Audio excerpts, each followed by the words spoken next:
Accidents happen. But after a simple fall from standing height, the difference between a momentary mishap and a fracture may be more than an accident and is potentially a result of compromised bone strength.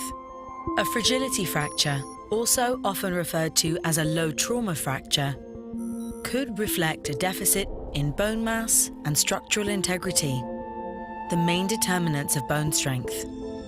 This deficit occurs when bone formation by osteoblasts fails to counterbalance bone resorption by osteoclasts. Every 3 seconds, someone in the world experiences a low trauma clinical fracture, a fragility fracture that causes immediate pain and disability. Clinical fractures happen anywhere in the skeleton and include non-vertebral and symptomatic vertebral fractures. These fractures can result in a substantial burden to individuals and society. Any such fracture signals increased risk for a subsequent clinical fracture. After a clinical fracture, 1 in 4 women will sustain another fracture in the next 5 years. A clinical fracture signals a need for immediate action to reduce the risk of further fractures. Improving bone mass, structure, and strength can help protect against further fractures. The skeleton is a dynamic organ with a capacity to change its mass and structure by way of multiple signaling pathways that regulate bone formation and resorption.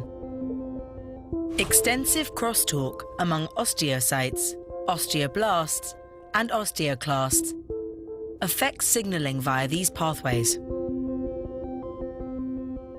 Osteocytes can limit bone formation by secreting Wnt antagonists.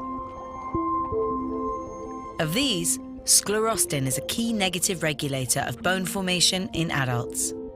Under conditions of reduced weight bearing or postmenopausal estrogen deficiency, osteocytes secrete more sclerostin. At the cellular level,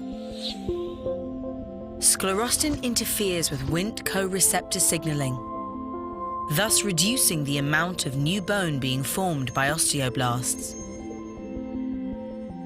Sclerostin also increases osteoclast formation and resorptive activity indirectly by increasing the expression of RANKL and decreasing the expression of OPG in osteoblast lineage cells. Under conditions of mechanical loading, as in exercise, or with PTH and estrogen signaling, osteocytes secrete less sclerostin, allowing Wnt to bind to its co-receptors, resulting in signaling associated with increased bone formation by osteoblasts.